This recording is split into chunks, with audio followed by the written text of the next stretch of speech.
action. Good afternoon. Today I'm going to talk to you about something that's very near and dear to all of our hearts. That's our children. More specifically, I'll be talking to you about our educational choices that we make for our children. My name is Donna Sullivan, and I have over 20 years of experience in the field of education.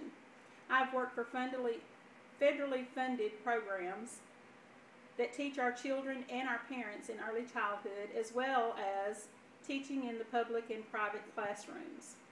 Because of this experience, I have seen firsthand the effects that our choices have on our children. Parents normally have their child's best interest at heart, but that's not always what is achieved. We're going to start today with simplifying those choices. Everyone likes simple, right?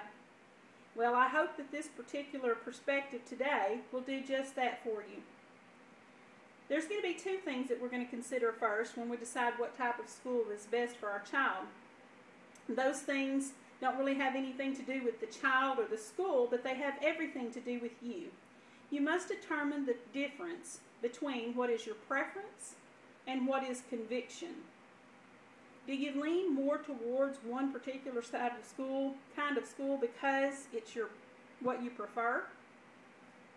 Or are you convicted that what is best for your child is a particular type of school?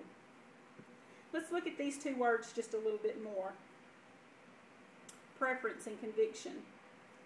Preference is the selecting of someone or something over another, also the right or the chance to do so. Where conviction is a strong persuasion or belief, it's more than a personal opinion. If you choose a particular school because of preference, you're likely to change your mind when you're faced with opposition or struggles. Let's say I choose public school for my child for no other reason than that's where I went to school. Little Johnny's doing fine, maybe other than in math, and when those things come up, the teacher suggests that maybe he should miss recess for a while until there's some marked improvement. And after a couple of weeks of no recess, little Johnny is downcast and he's crying and he hates school now. Rather than work through the problem, you just decide I need to pull him and put him somewhere else. Or let's say I choose private education because I want my child to have something different. Little Susie loves her teacher and she loves her friends, but the financial strain that it's creating on the budget is just a little bit too much. The husband comes home and says, I've been laid off for 2 weeks, and Thanksgiving with all of its extra food expense is just around the corner. Christmas is coming up, and you know, with the weather changes and getting cooler, the gas bill's going to double. So I don't know if the cost of this private education is really worth it. You know, public school's free. It's probably just what we need to do. Now, the choices that I've made here in these two scenarios was out of preference because when things got tough, I bailed. I found something different to do.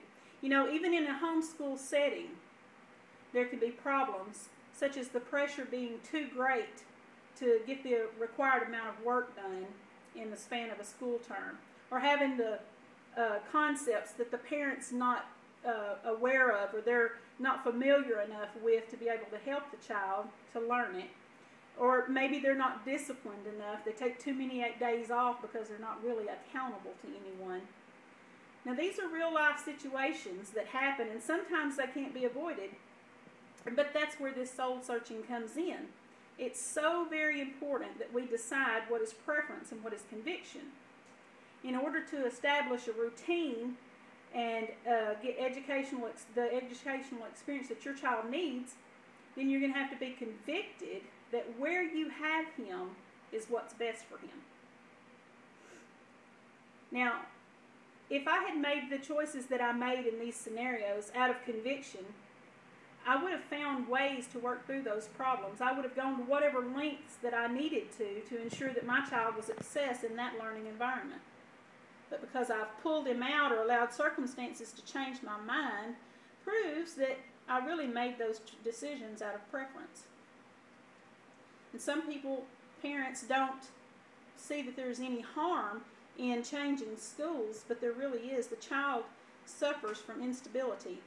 They tend to get the idea that when things get tough or they don't work out, that I can just go somewhere else.